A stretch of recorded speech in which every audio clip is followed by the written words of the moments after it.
Oi, oi pessoal, tudo bem com vocês? Voltei com a mesma maquiagem aqui, mais simples, sem brinco mesmo, que ando muito cansada nos últimos dias. Então, quase todos os vídeos eu falo que vou gravar, então vou gravar antes que o Theo nasça, né? Vou gravar sobre o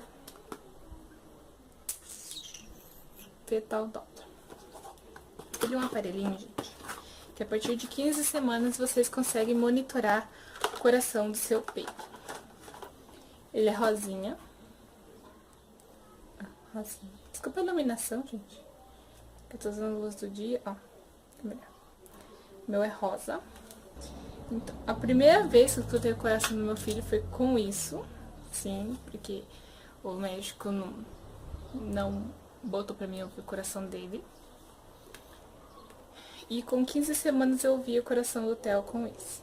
E quando eu tô preocupada, assim, que eu não escuto o coraçãozinho dele, eu coloco esse fetal e fico mais tranquila. E monitoro, né, quantos batimentos por minuto. Que é bem mais simples. E, gente, vou mostrar pra vocês como funciona. Porque eu acho que agora deve ter vários vídeos no YouTube mostrando, né, esse fetal Doppler. Porque eu sempre falava, ó. Você liga, ela acende essa luzinha verde. Desculpa a iluminação mais uma vez. Agora, vou colocar na barriga e colocar pra vocês ouvirem o Theo.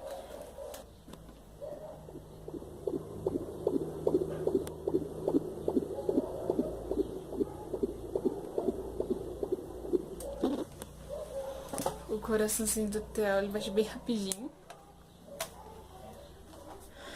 Esse fetal, gente, ele ajuda em vários aspectos. Se você tá preocupado, se você só quer ouvir o coraçãozinho, que a gente fica a sensação de você gerar uma vida, é algo inexplicável. Seu filho, daqui a pouco está nos seus braços, né? É uma emoção muito grande. E, gente, isso aqui, você tiver a oportunidade de ter, é bem bacana, né? Diferente. Você pode ouvir o coração do seu baby, você conversa e o coração bate mais rapidinho.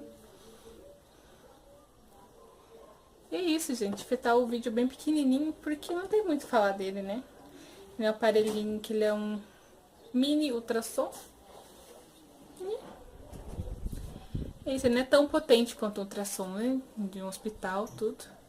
Mas é bem bacana. Espero que vocês tenham gostado. Curtam o vídeo, compartilhem, se inscrevam no canal. Um beijo e até o próximo vídeo. Tchau!